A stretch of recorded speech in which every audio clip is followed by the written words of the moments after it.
기후 이야기를 쉽고 재미있게 풀어보는 기후탐사대 순서입니다. 오늘도 기후탐사대의 대장, 광주과학기술원 윤진호 교수와 함께합니다.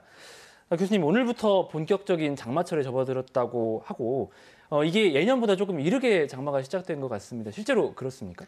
네, 올해 장마는 지난 12일에 제주에서는 시작한 걸로 보고 있고요. 중부지방과 남부지방은 한 20일경, 오늘 혹은 내일쯤에 이제 장마가 시작할 것으로 보고 있고 상당한 양의 비가 올 것으로 예측을 하고 있습니다. 사실 장마철에 계속 이제 기상 정보를 보는데 예측이 좀 쉽지 않아 보이는 게 이제 정보가 계속 바뀌기도 하고요. 실제로 이게 장마인지 아닌지도 조금 헷갈리는 상황. 기상청도 이게 지금 남부지방 장맛비인가에 대해서 약간 확실하게 답을 하지 않고 추후 분석을 통해 확인해야 한다 이렇게 얘기를 하더라고요. 이게 왜 그런가요? 저희들이 교과서에 배운 지식으로는 장마 전선이 동서로 이렇게 길게 뻗어 있고 그 전체 지역에서 뭐 비가 오는 것처럼 이제 공부를 했는데 저기 이제 뒤에 화면에 나와 있는 저런 모양이 네네. 전형적인 전형적인 장마 전선의 형태입니다. 이제 근데 저기는 인공위성에서 찍은 구름 사진입니다. 이제 구름 사진으로 보면 저렇게 길게 뻗어 있는 전선을 볼 수가 있는데, 근데 이제 비는 저 긴 전선에서 전체 지역에서 비가 오는 경우는 거의 없고요. 그 국지적인 장소에서 갑자기 비구름이 아주 강한 비구름이 만들어지고 또 이동하면서 비가 내리고요. 그리고 소멸하는 형태로 그 비가 만들어집니다.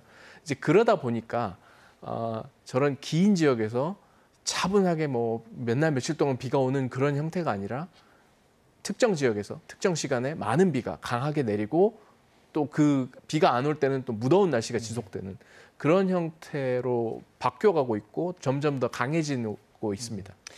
장마인지 아닌지 알기 어렵다면 장마라는 용어 자체를 좀 바꿔야 한다 이런 의견도 나온다고 하는데 어떻습니까? 실제로 분석을 해보면 장마 기간에 내린 여름철의 비 양과 장마 기간 후, 그러니까 보통 한 7월 말에서 8월 달에 내리는 비 양을 비교했을 때 오히려 그 7월 말 8월 중에 내리는 비가 어떤 해는 훨씬 더 많은 적도 있었습니다. 그러다 보니까 이게 좀 많은 오해도 만들고 그런 이유 때문에 기상청 그리고 학계에서는 좀 바꿔보려고 노력을 했습니다.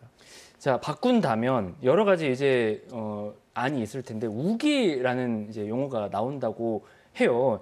근데 우기가 이제 주로 동남아시아 같이 좀 아열대 기후 지역에서 쓰는 표현으로 알려져 있는데 이런 용어까지 나온다는 건 결국 기후 변화 영향 때문일까요? 뭐 가을 장마라고 하기도 하고 네. 2차 장마라고 부르기도 했는데 그 기간에 내리는 비가 오히려 더 많아지다 보니까 우기라는 표현으로 좀 바꾸고 앞서 온 비를 1차 우기, 2차 우기 뭐 이런 표현으로 좀 바꿔보자 하려는 그 의견들이 좀 나오고 있고요. 근데 말씀드린 것처럼 이게 500년 이상 저희들이 써왔던 용어다 보니까 그렇게 쉽게 바꾸기는 힘들 것 같고 계속적인 의견 수렴, 그다음에 이제 좀 말씀드리고 싶은 건 장마 자체가 매일매일 비가 오는 게 아니고 전 지역에서 비가 오는 게 아니다. 한 번 올 때 많이 올 수 있다. 그런 거에 대한 대비를 하시는 게 더 좋을 것 같습니다. 익숙한 현상인 장마까지 기후변화 영향을 받는 상황. 이렇게 기후 위기가 갈수록 체감되면서 새 정부에서 준비하고 있는 게 기후에너지부 신설인데 이 내용을 또 저희가 안 다룰 수가 없습니다. 기후에너지부가 좀 필요성이 있습니까? 어떻습니까? 탄소 중립 정책, 그러니까 기후 변화를 이야기를 할 때 가장 중요한 게 이제 탄소 중립을 실현을 해야 되는데 그걸 할 때 그 기후 변화에 대한 전망이나 이런 것들하고 그다음에 에너지를 어떻게 써갈까 그 두 가지 것들은 함께 고민이 되어야 합니다. 근데 이제 지금 현재로는 그게 이제 따로따로 분리가 돼서 하다 보니까 조금 더 비효율적이고 또 그래서 에너지는 에너지 수요나 이런 것들만 걱정을 하게 되고 또 기후변화는 계속 그냥 기후변화가 중요해, 위험해 이런 이야기만 하고 하다 보니까 뭔가 목소리를 좀 함께 낼 수 있는 그런 부서가 만들어지는 건 좋은 방향이라고 생각을 합니다. 필요성은 충분히 있는 상황. 하지만 이제 새로운 부처가 만들어져야 하니까 고려할 점도 여러 가지가 있어 보입니다. 당장 그 업무들이 산업부 그리고 환경부에 흩어져 있을 텐데 이걸 통합하는 과정에서도 좀 고려할 점들이 있어 보이는데요. 네, 그렇습니다. 그러니까 그 산업부 안에 있는 그 에너지 관련 그 과가 한 10개 정도라고 들었습니다. 네. 그래서 고과랑 그다음에 환경부 안에 있는 기후변화 관련 과들이 이렇게 합쳐지는 것으로 짐작은 하고 있습니다. 근데 정확한 방향은 아직 여전히 논의 중인 것 같은데 이제 그렇게 했을 때 이 논의 자체가 뭐 한쪽으로 쏠리게 되면 그러면 오히려 지금 있는 것보다도 더 못한 형태가 될 것 같고요. 네. 이제 합쳐지더라도 최대한 시너지를 내고 어떤 파트에서 어떤 역할을 하고 어떤 정책을 수립할 때 의견을 어떻게 수렴할지 그런 부분들을 좀 종합적으로 고려할 필요가 있을 것 같습니다.